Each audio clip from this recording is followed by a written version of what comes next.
एक e-commerce brand की value इसी बात पे डिपेंड करती है कि उसका पार्सल उसके कस्टमर के पास कब पहुंच रहा है और कैसे पहुंच रहा है। इसमें शिपिंग एग्रीगेटर्स का बहुत बड़ा हाथ होता है, एक बहुत इंपॉर्टेंट रोल होता है। हमारे व्यूअर्स ने हमसे बहुत सारे क्वेश्चंस पूछे हैं जिनमें उनको शिपिंग एग्रीगेटर्स से रिलेटेड बहुत सारे इश्यूज हैं। तो आज हम इस वीडियो में उन सभी इश्यूज को एड्रेस करेंगे। So I want to welcome you all to ecom elite club. तो चलिए स्टार्ट करते हैं।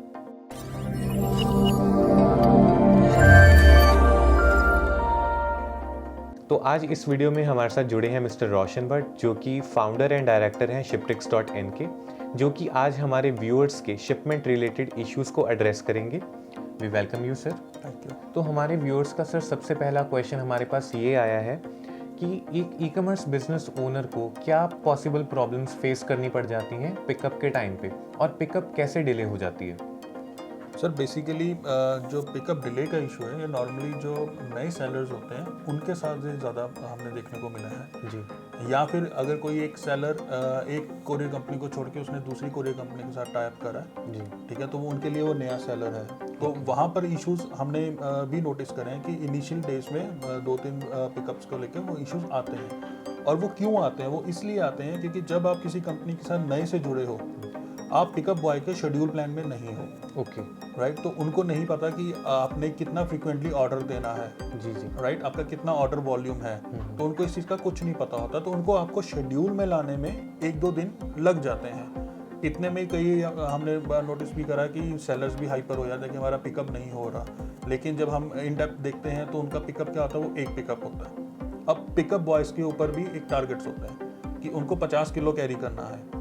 राइट, तो आप खुद सोचिए, एक सेलर ऐसा है कि जो ऑलरेडी एक ही बंदा 10 किलो का पिकअप दे रहा है, एक सेलर ऐसा जो सिर्फ 500 ग्राम का एक पार्सल लेके बैठा है, तो उसकी प्रायोरिटी किस पे रहेगी?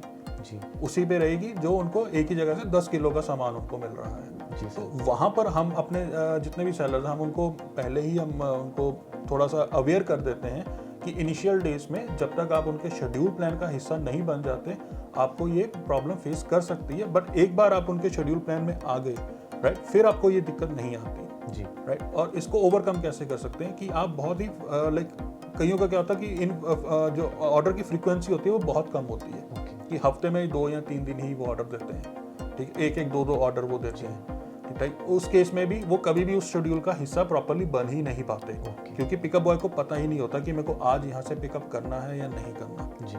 कभी उनको 3 दिन बाद उस लोकेशन से पिकअप मिलता, रिक्वेस्ट आती है, कई बार उनको 15 दिन में एक बार रिक्वेस्ट आती है।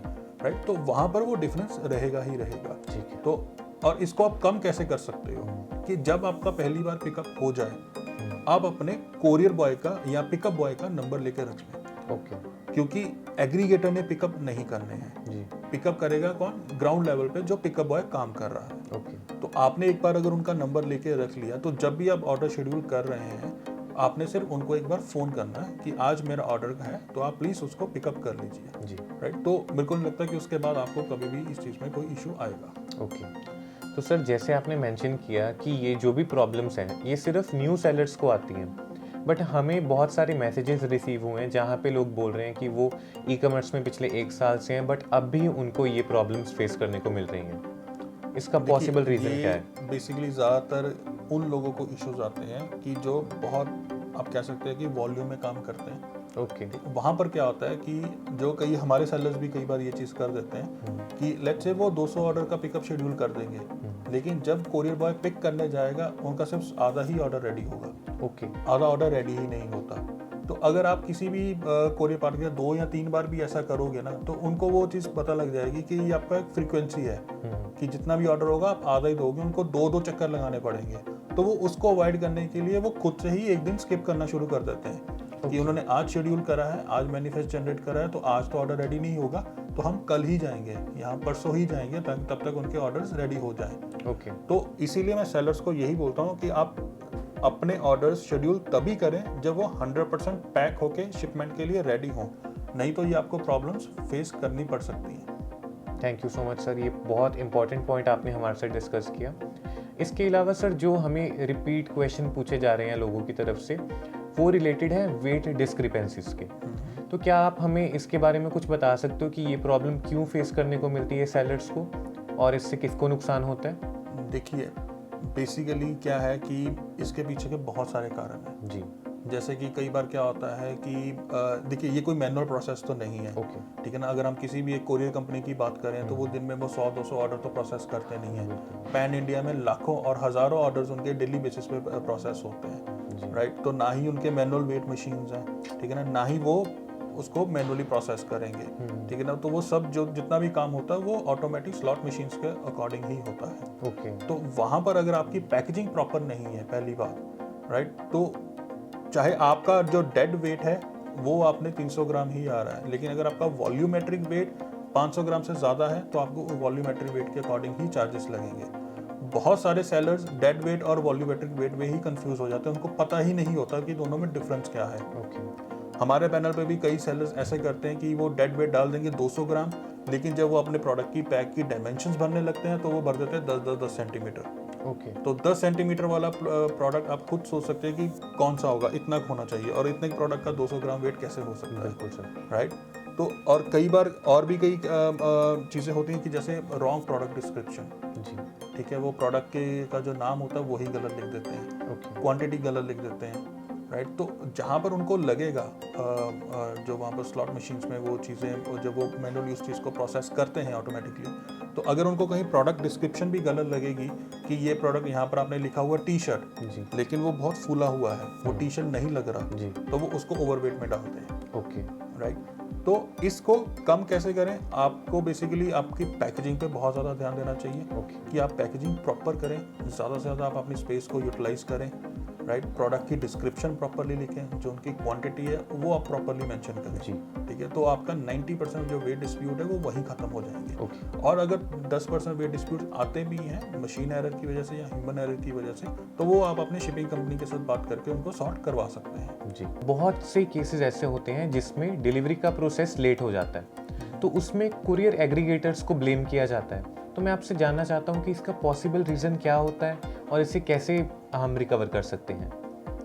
देखिए, पहले तो ये चीज़ समझनी पड़ेगी कि डिलीवरी करता कौन है। जी। डिलीवरी करते हैं कोरियर पार्टनर और जो डिलीवरी बॉयज़ होते हैं ग्राउंड लेवल पे काम करते हैं। ओके। जैसे ही पिकअप एग्रीगेटर के कंट्रोल में नहीं होता 100%, वैसे ही डिलीवरी भी 100% एग्रीगेटर के कंट्रोल में नहीं होती। ओके।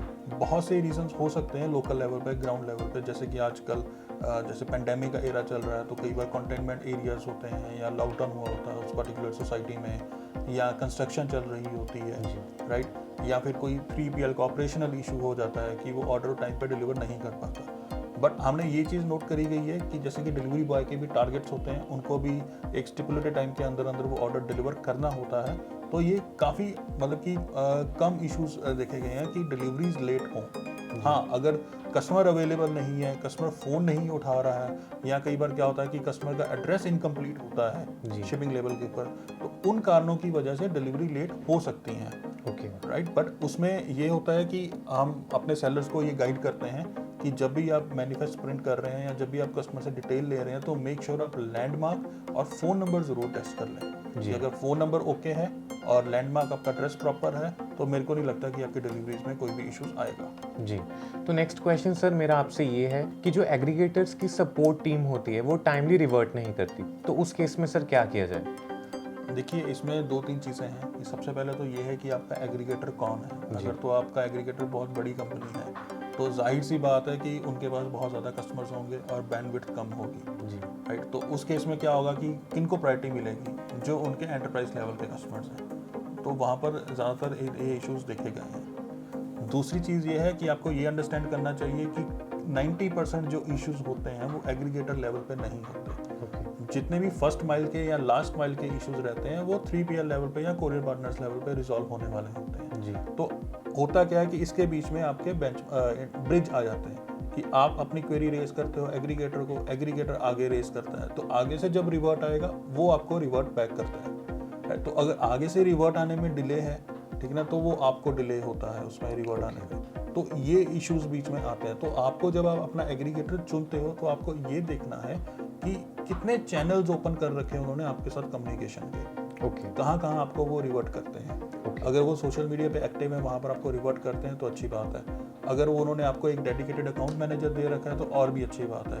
अगर उन्होंने एक कोई डेडिकेटेड सपोर्ट पैनल दे रखा है तो और भी अच्छी बात है। तो आपको वो एनालाइज करना पड़ेगा और वहाँ पर मेरे को लगता है कि आपके 90% जो इश्यूज है वो एड्रेस हो जाएंगे। ओके, बट सर अगर ये प्रॉब्लम दोबारा क्लाइंट को फेस करने को मिलती है तो वो बहुत डिसहार्टेड हो जाते हैं, तो उस केस में उसको क्या करना चाहिए? देखिए, सबसे पहले तो सेलर को एनालाइज करना चाहिए कि प्रॉब्लम हो कहाँ रही है। जी। राइट। देखिए, जैसा कि हमने पहले भी अपनी पॉइंट्स में डिस्कस करा है कि 90% जो काम होता है वो ग्राउंड लेवल पे होता है। जी। ठीक है ना। तो फॉर एग्जांपल मैं किसी कोरियर कंपनी का नाम नहीं लूँगा यहाँ पर अगर कोई एक एक्स कोरियर कंपनी है, ठीक है ना, उसके साथ आपको इशू आ रहा है तो वो आप किसी भी एग्रीगेटर के थ्रू चले जाइए, आपको वो इशू रिजॉल्व आएगा ही आएगा, फेस होगा ही होगा। क्यों? क्योंकि इशू कोरियर कंपनी के लेवल पे, एग्रीगेटर लेवल पे। जी।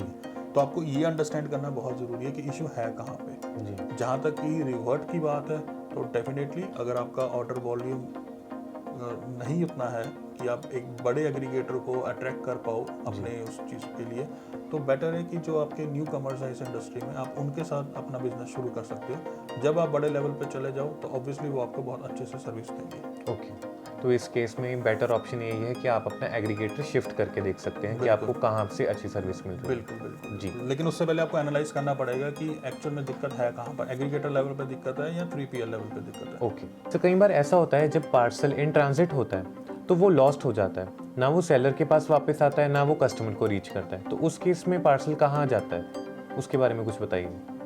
देखिए, आपने खुद ही बोल दिया वो लॉस्ट हो गया, मतलब कि गुम गया, वो पार्सल कहीं नहीं गया। ओके। तो या तो कोरियर कंपनी के वेयर हाउस में कहीं दब गया या कहीं रास्ते में कहीं गिर गया, ठीक है ना, तो तभी उस चीज़ को वो लॉस मार्क करते हैं जब वो पार्सल ट्रेसेबल नहीं होता। ओके। राइट। तो इस केस में सबसे पहले तो ये करना चाहिए सेलर को कि अगर उन्होंने मैनिफेस्ट साइन करवाया हुआ, जो कि बहुत ज़रूरी चीज़ है कि जब भी आप अपना पार्सल्स को या प्रोडक्ट्स को कोरियर बॉय को, पिकअप बॉय को हैंड ओवर करो तो आप हमेशा मैनिफेस्ट साइन करवाएं। जी। तो वो इस केस में, ताकि आप उसको क्लेम कर पाओ कि पार्सल पिक हुआ था, ये देखो कोरियर बॉय के सिग्नेचर भी हैं, बट वो अब कहीं ट्रेसेबल नहीं हो रहा, तो उस केस में जो भी आपके प्रोडक्ट की इनवॉइस वैल्यू होगी वो कोरियर कंपनी आपको रिइंबर्स करती है।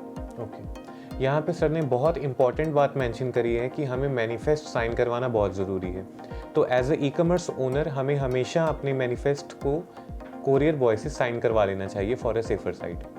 Thank you so much sir, आपने हमारे साथ बहुत वैल्यूएबल इन्फॉर्मेशन शेयर करी और हमारे कस्टमर को अवेयर किया कि वो कैसे अपने बिजनेस को अच्छे से ग्रो कर सकते हैं। Thank you for having me. तो आज की वीडियो में इतना ही। अगर आपको ये हमारा एपिसोड पसंद आया होगा तो इसे लाइक कीजिए और हमारे ई-कॉम एलीट क्लब के चैनल को सब्सक्राइब कीजिए। Thank you, have a nice day.